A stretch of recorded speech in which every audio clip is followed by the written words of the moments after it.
February 18th, 1554. Smithfield, London. A February morning so cold that breath hangs in the air like ghosts. The crowd has been gathering since before dawn. Thousands of bodies pressed together in the market square, their faces turned toward a single wooden stake rising from a pyramid of bundled faggots. Kindling wood soaked in pitch to make it burn faster, burn hotter. Tied to that stake is a man named John Rogers. He's a biblical scholar, a translator, a priest who refused to recant his Protestant beliefs when Catholic Queen Mary demanded it. He's also a husband and a father of 11 children. His wife and children are somewhere in the crowd watching. Mary insisted on it.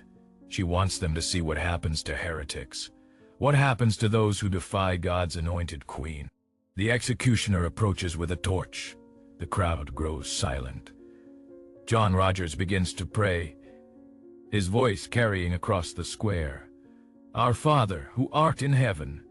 The torch touches the kindling. The faggots catch instantly, pitch igniting with a whoosh that makes the crowd step back from the heat. Flames climb the pyre, reaching for Rogers's feet, his legs, his body. And this is where it gets worse, where the careful planning of Mary's regime reveals itself. Because burning someone alive isn't simple, it's not quick. The human body resists fire. Skin blisters and peels. Fat liquefies and feeds the flames. Lungs fill with smoke. Consciousness fades in and out. If you're lucky, the smoke suffocates you before the flames reach vital organs. If you're not lucky, if the wind shifts wrong, if the wood is too green, if someone decided to make an example of you, you can stay conscious for 10, 15, 20 minutes while your body burns. John Rogers isn't lucky. The records preserved in John Fox's Acts and Monuments, the Protestant martyrology written just years after Mary's death, describe how Rogers remained conscious, praying, until the flames consumed his face. His children's screams could be heard over the roar of the fire. This isn't the story of a single execution. This is the beginning of what England will call the Marian persecutions, a 5-year campaign of religious terror that will claim nearly 300 lives and earn one woman a name that will echo through history: Bloody Mary. But here's what the history books don't tell you. Mary Tudor didn't start as a monster. She started as a victim. And understanding what was done to her is the only way to understand what she did to others. If you've ever wondered how childhood trauma and religious fanaticism can transform someone into a killer, you're about to find out. Here on this channel, we excavate the archives mainstream history avoids. Privy Council records, Spanish ambassador dispatches, the testimonies of those who burned. Every subscription helps us bring these buried truths into the light. Now, let's go back to the beginning, because Mary's story doesn't start with fire. It starts with betrayal. 1516, Greenwich Palace. A baby girl is born to King Henry VIII and Catherine of Aragon. They name her Mary. She's not the son Henry desperately wants, but she's legitimate, healthy, a princess of England. For the first 11 years of her life, Mary is treasured, educated by the finest tutors, fluent in Latin, Spanish, French, skilled in music, needlework, theology, betrothed to powerful foreign princes, the jewel of the Tudor court. Then, in 1527, everything changes. Henry decides he wants to annul his marriage to Catherine, not because Catherine has done anything wrong, because she's failed to give him a son, because he's obsessed with Anne Boleyn, a young courtier who refuses to become his mistress and demands to be his queen. What follows is the most traumatic period of Mary's life, and it lasts 10 years. Henry breaks England from Rome to marry Anne, declares his marriage to Catherine invalid, which means Mary suddenly isn't a princess anymore. She's a bastard, illegitimate, stripped of her title, her household, her inheritance, separated from her mother. Catherine is sent to one grim castle after another, forbidden from seeing her daughter. Mary, just 17, is sent to serve as a maid to her infant half-sister Elizabeth, Anne Boleyn's daughter. Think about that for a moment. Yesterday you're a princess. Today you're a servant in a household headed by the woman your father left your mother for. The woman whose very existence erases your legitimacy. And you're not allowed to see your mother, to comfort her, to be comforted by her. You're utterly alone in a court that has turned hostile overnight. The psychological impact is devastating. Mary becomes ill, stress-induced illnesses that will plague her for the rest of her life. Headache so severe she can't see, stomach pains that leave her bedridden for weeks, menstrual problems that will later make pregnancy impossible.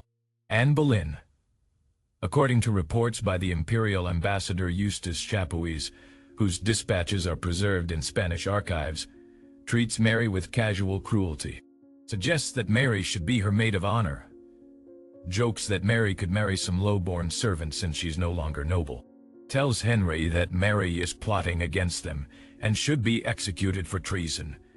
Henry doesn't execute Mary, but he doesn't protect her either. He simply ignores her, this daughter who was once his pride, because acknowledging her would mean acknowledging that his new marriage might be wrong.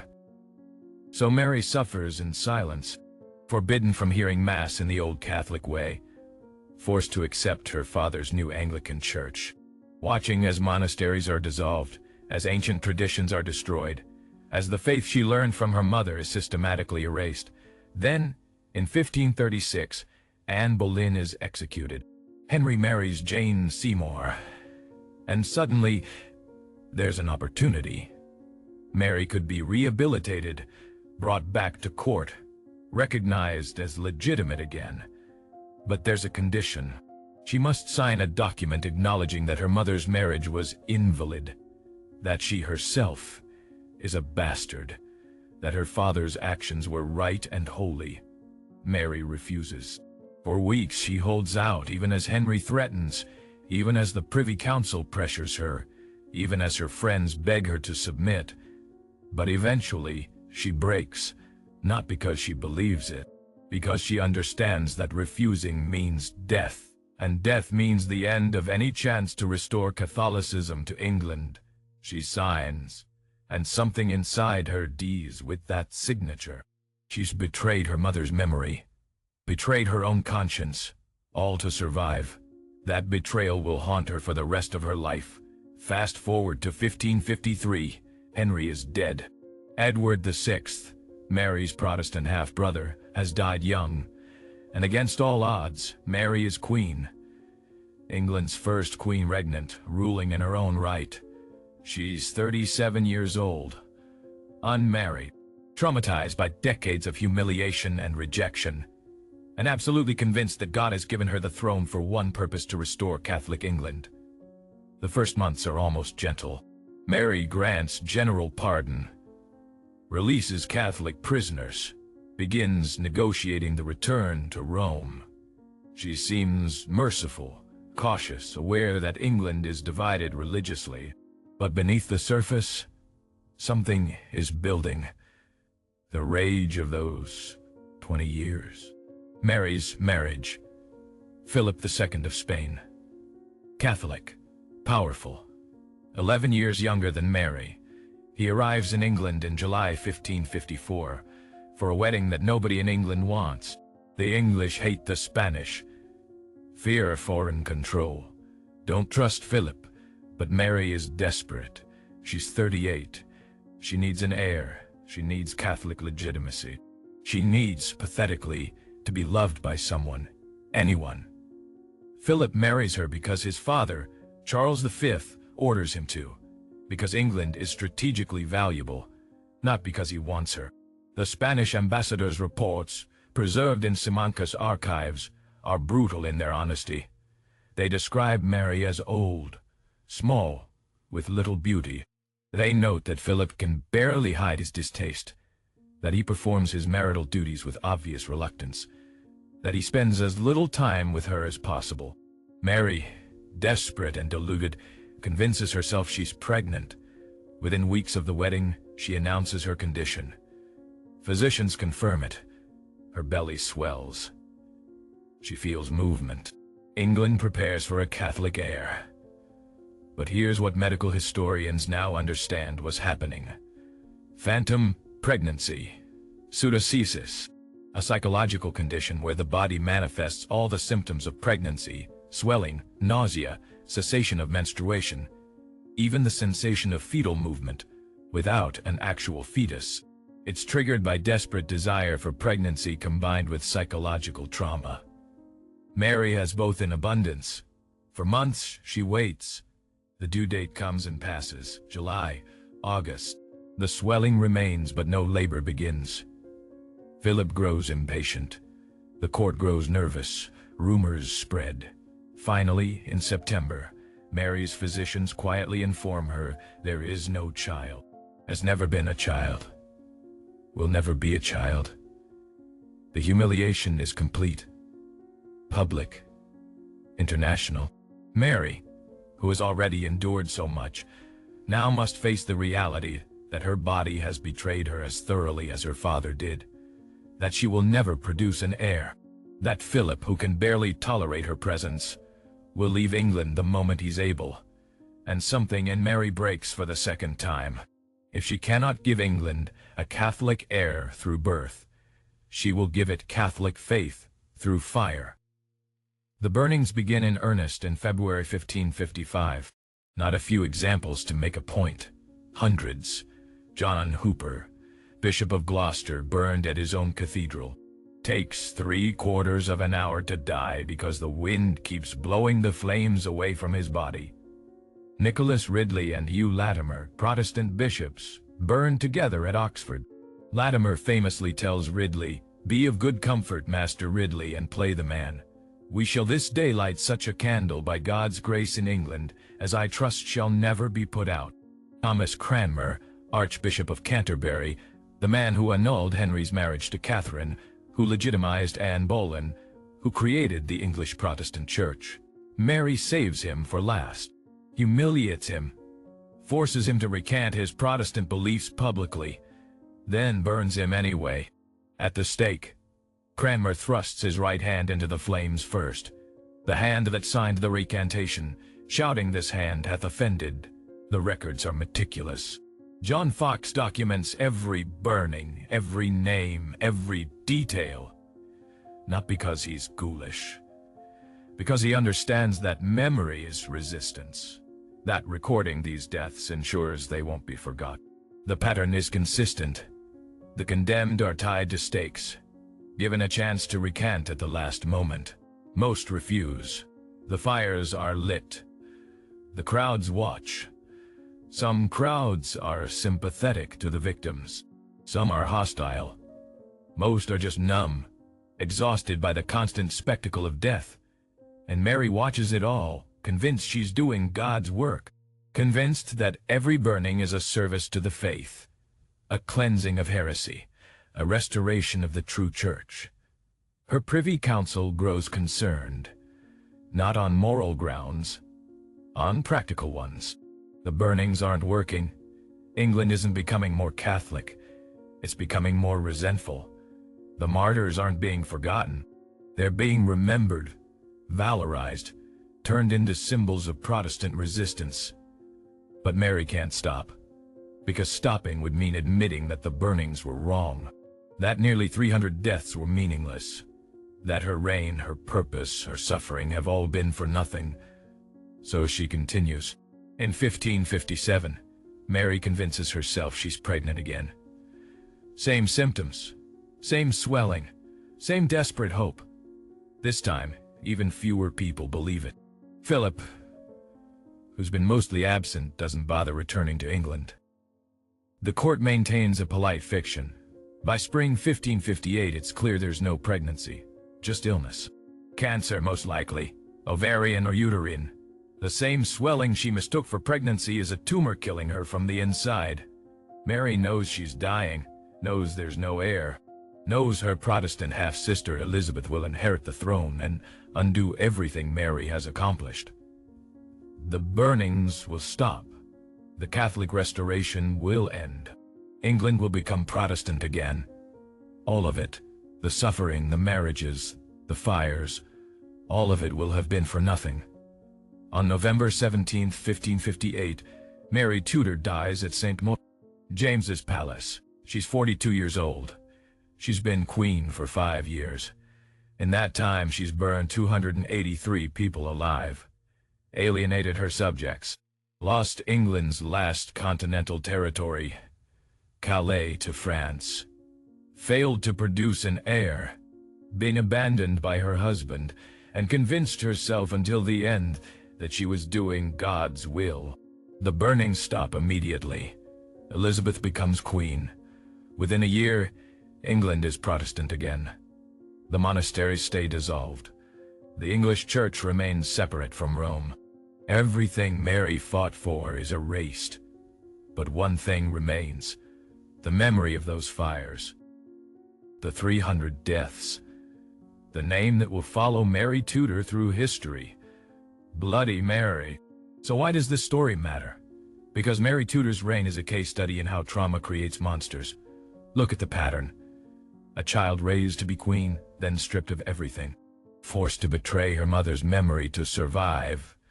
Restored to power only to be humiliated by a husband who despises her. Denied the heir that would validate her existence. And she takes all that pain, all that rage, all that desperate need for purpose, and she channels it into religious fanaticism and state-sanctioned murder. The people she burned weren't her enemies. They were her outlet. Every person tied to a stake was her father who abandoned her, her stepmother who humiliated her, her husband who rejected her, her body that failed her. But here's what makes it truly tragic. Mary genuinely believed she was right. She wasn't cruel for cruelty's sake. She was cruel in service of what she thought was divine truth. She burned people to save their souls and England's soul. That's what makes religious fanaticism so dangerous. It doesn't require malice. It requires absolute certainty. And Mary had that certainty because it was the only thing she had left. Think about the mathematics. 20 years of humiliation and trauma, 5 years of power, 283 deaths, 0 heirs, one name that will forever define her: Bloody Mary. The Tower of London still stands. The stakes at Smithfield are gone, paved over, forgotten. But the records remain. Fox's martyrology, the Spanish dispatches, the Privy Council minutes. The truth remains, waiting for anyone willing to look past the simple narrative of good Protestant martyrs and evil Catholic queen. Because the truth is more complicated. Mary Tudor was both victim and perpetrator, both traumatized child and ruthless killer, both devout believer and political fanatic. Understanding her doesn't mean forgiving her. It means recognizing that monsters aren't born.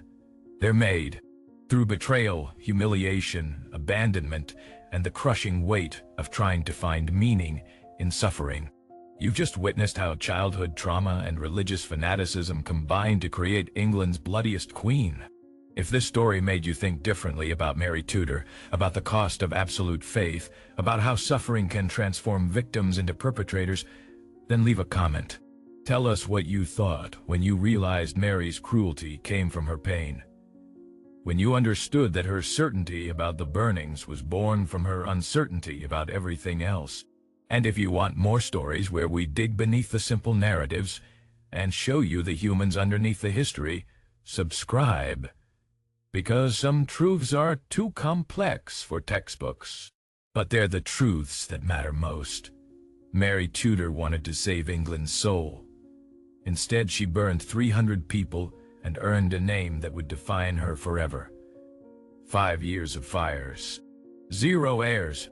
One question that haunts historians still. If Mary had been shown love, if Henry had not betrayed her, if Philip had not rejected her, if her body had not failed her, would she still have lit those fires? We'll never know. All we know is what she did. And what she did was monstrous. But monstrously human. Remember her name. Not with hate, with understanding. Because understanding how victims become victimizers is the only way to prevent it from happening again. Bloody Mary. 300 fires, 5 years. One woman who died alone, convinced God had abandoned her, not understanding that she had abandoned herself long before.